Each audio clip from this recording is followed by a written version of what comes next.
so first, let's do the one that's a little smaller. I'm gonna place it roughly around the spot on the mandrel where I think it's roughly equal to its circumference. And actually, since this is annealed copper, I was just able to bend it with my hands. If your metal is thicker than that, or if you don't have awesome strong hands, you lay your metal down, and I'm making sweeping movements with the hammer and moving the metal with my free hand. This is a little bit tricky because the mandrel is tapered and I do not want to twist my metal. So I have to be very conscious of the taper and try to adjust for it every now and then. Otherwise, my metal will twist. So I get it here to this kind of U shape, and then I tap on the ends. It's kind of hard to tell because the hammer is so big, but I am tapping here and here. I am not tapping right over the top. That could make them bend in, and I don't want that. So tapping on the sides, and now I have a teardrop shape. Isn't it so cute? So at this point, I would normally move down to the stump, but for the sake of the video, I'm going to keep doing this here. So I continue hitting them, and you see how one side flipped underneath the other?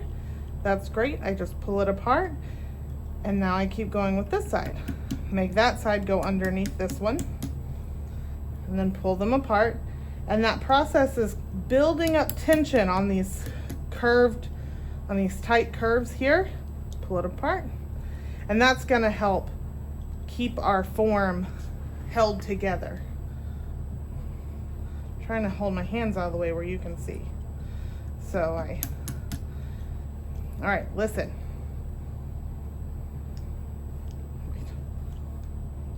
You hear the snap? Let me show you again.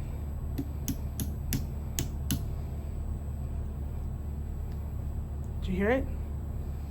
So every time they go underneath each other and you pull them back out, that is building up that good tension that's going to hold them together. Did you hear it? Okay. Now I've ended up ever so slightly off center. You see how it's obviously twisted a little bit. So I can account for that by just setting it down and hammering it level like that.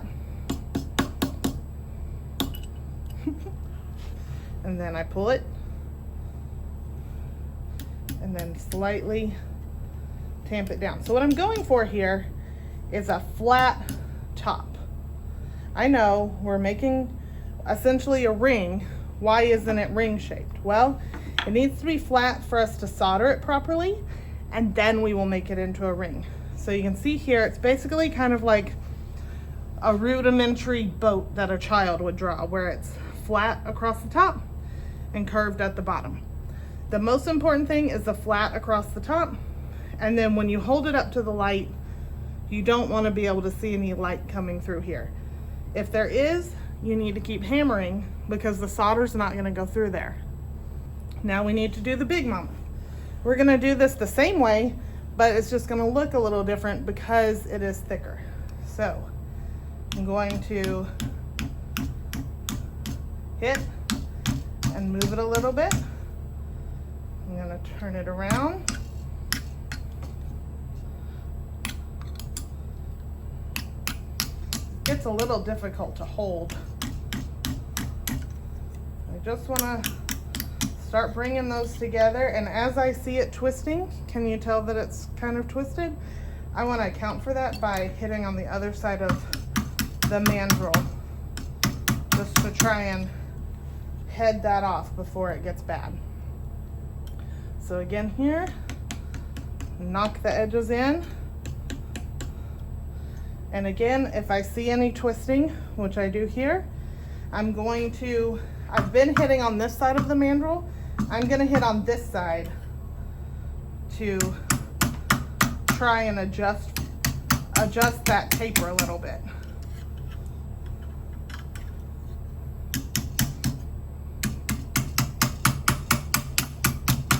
Go. You see it's gotten a lot better. All right, so you see it's not twisted anymore. So now I'm going to go back to what I was doing before. Again, because the hammer's so large, it's gonna look like I'm hitting here, but I'm actually hitting right along this edge and right along this edge. And I'm just being real gentle, trying to keep it straight, and then trying to keep it even. So like this side, they're barely touching, but on this side, they've overlapped a lot. So I wanna try and make that equal as much as I can. Pull it apart. Now I do the other side. And it's okay if your seam doesn't end up exactly in the middle of your canoe. Like you can see on this one, my seam's not right in the middle. That's okay, as long as it's flat. That's what matters.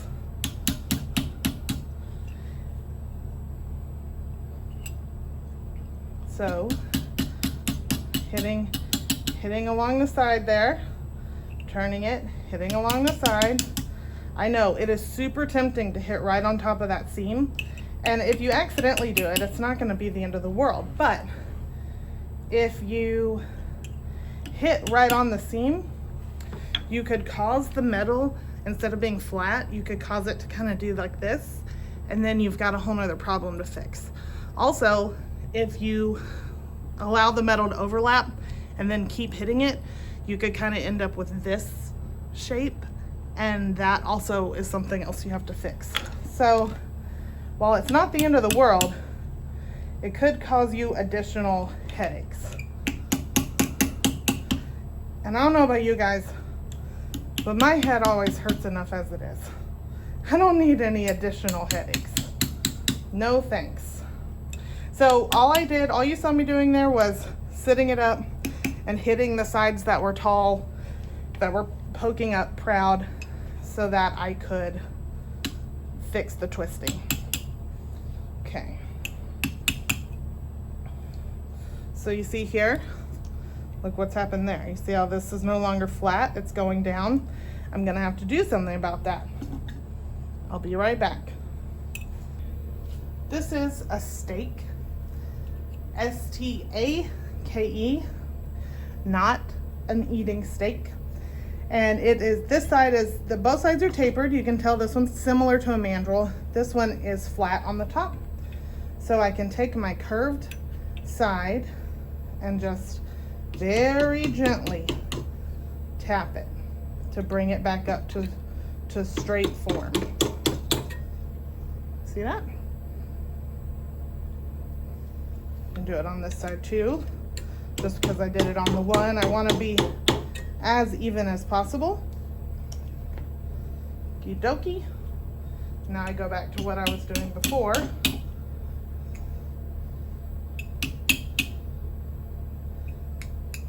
You hear the click? So we're still looking for the clicks, just like we were with the smaller one. And we're being very patient and sweet and loving.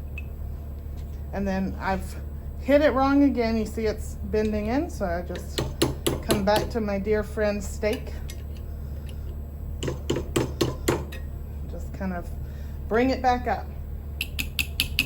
If I solder it bent down like that, it's going to be hard to get it truly round later on. All right. So you see I've got it in like squished oval form again. I've got the seam closed up all the way. It is a little proud here, it's a little off, but that's something that I can get rid of with some sanding and some filing. And then I also want to look at it from the side and just make sure that it's mostly flat there as well. There we go.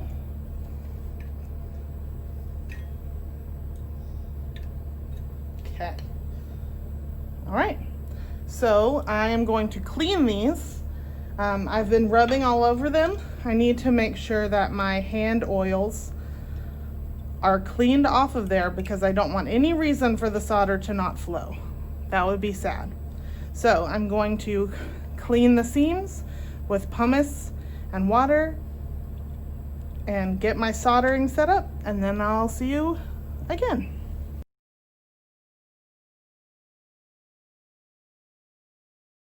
Here I am at the soldering station. I have my 2 formed copper pieces, the body of my box and the inner ring of the lid. They've been cleaned. So what I'm going to be doing is I need to put some flux on these. So this is flux. It's paste-like. It's a little different than the one I showed you in my other video. This one, we just kind of keep some water in it, and then we mix up the consistency of what we want off to the side here. So this is just a paintbrush. I'm going to flux the top of the seam and the underneath. Remember, solder will not go into an area that's not clean. So if you don't flux it in its entirety and then you start heating the metal, the metal will turn black and the solder won't go. Same thing if you are soldering and you take too long with the heat and you burn off all the flux, the metal will no longer stay clean and the solder won't go. So it's a delicate balance between having the right amount of heat, heating it up fast enough, and keeping the flux on there. So I actually am gonna go ahead and let these both sit on the brick together, but on opposite sides.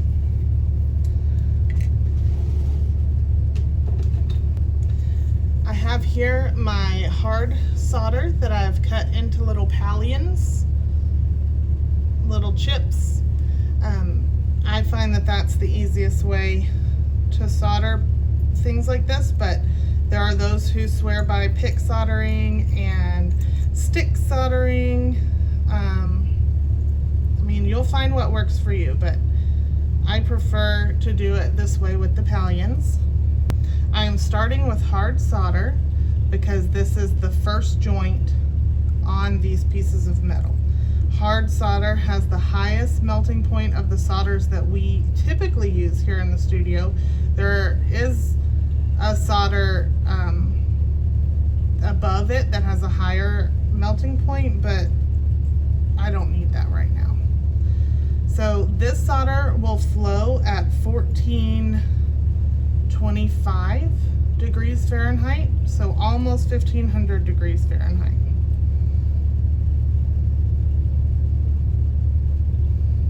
So you can see I'm applying the solder pallions almost like stitches, like when you're sewing. If you sew, do people sew anymore by hand? I don't know. I do, but you know, I'm old school. So basically the gaps in between the solder, you want them to be roughly the size of the solder itself. So you kind of have a stitch up and a gap, a stitch up and a gap. Now I'm going to do this one. And this is just a Lazy Susan that we have here for soldering. It's filled with pumice rock. So if for some reason metal falls off into it, nothing's going to happen to it. And you can turn it really easy to access all different points, which is nice. Okay, so I don't need as much there, obviously, because it's not as wide. I want to keep with me my solder poker, which is a steel stick with a point on the end that I can use to push the solder around as I'm heating. I keep my tweezers nearby, my copper tongs, and then we need to talk about the torch. So this torch is an acetylene air torch. This tip on here is a size 2. That should be enough heat. It's definitely enough heat for this one. It should be enough heat for this one. If I struggle with it, then I'll either need to bring in a second torch or stop, get a bigger torch and start over, which is kind of not fun. So I want to make sure that I have basically a secondary torch on standby in case I need to grab it and pull it into play. Let's get soldering. I'm going to do my best to keep my face out of the frame. I do have my safety glasses on. So I'll start with the little guy or gal. I'm going to start by preheating. I want to slowly evaporate the water out of that flux so that it doesn't move my solder pieces around. So I'm going to preheat and go around the form until the flux turns dry and toothpastey.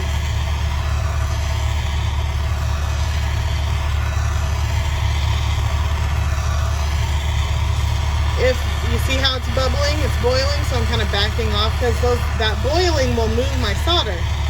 And if it moves it a little bit, I can fix that with the solder poker. But if it flings it off onto the other side of the brick, I can't find it right now. So now it's toothpastey, so I can go right on the metal. I'm going to make sure I heat the whole piece of metal because that's vitally important. If one part is hotter than another, the solder will go towards the heat, and I want it to go into the seam. So you see how the flux is glassy now? Now I can really focus on that seam. Going over, I want to make sure I hit it from underneath. Oh no, solder. Alright, and there it went. Now let's do the other one. So again, preheat.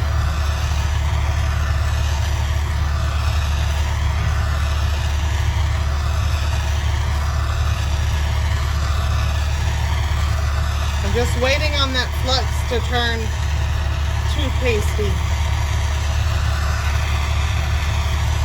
There it goes. So now I can really go in with my heat the whole thing, including trying to shoot it inside the middle there, because again, I want to use the heat to draw it through that seam.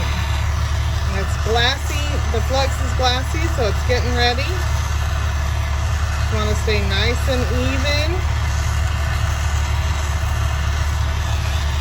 And then this one's kind of moved, there we go. Nice and even. There it goes. Gonna shoot it through the middle there. Alright. Looks like it went. Torch off. For the record, that too was plenty of heat. This one's had a second to cool off, so I'm going to quench it in the water. And now that this one's not glowing anymore, I can quench it too. And now it's safe to put my hand in.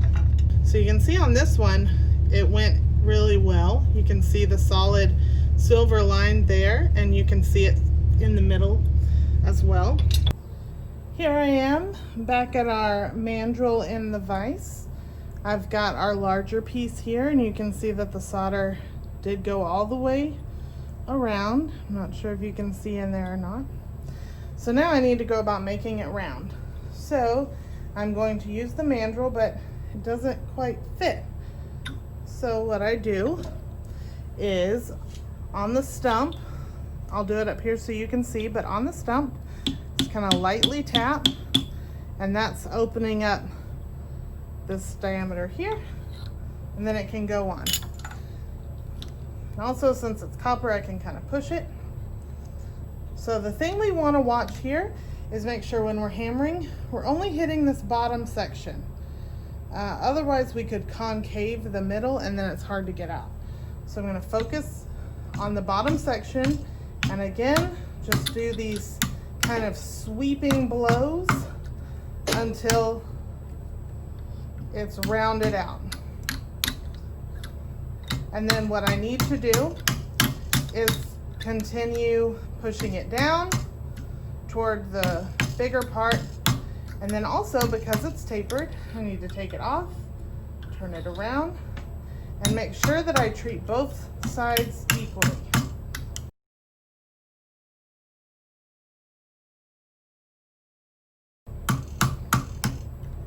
If you avoid hitting the middle, it should work out where it's not dipped in.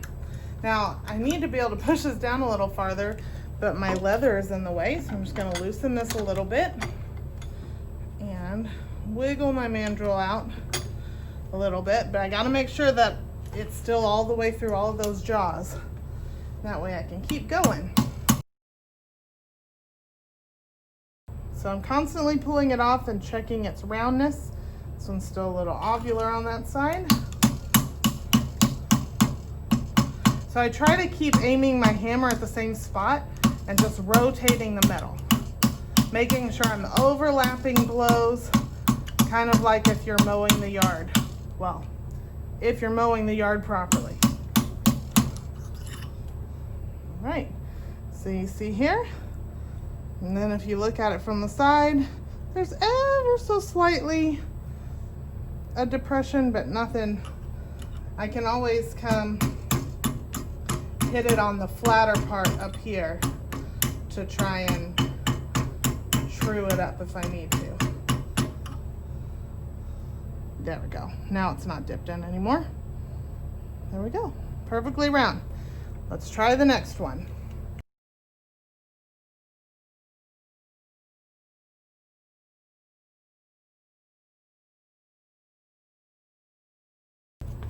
This one actually did work out all the way.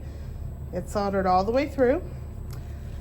You can see here I'm drying it off. Whenever you've wet your metal due to cleaning it, or for any other reason really, you've got to dry it off.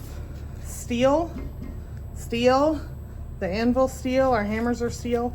Steel does not like water, it rusts. So you've got to make sure that your metal's completely dry before you use any of our steel tools.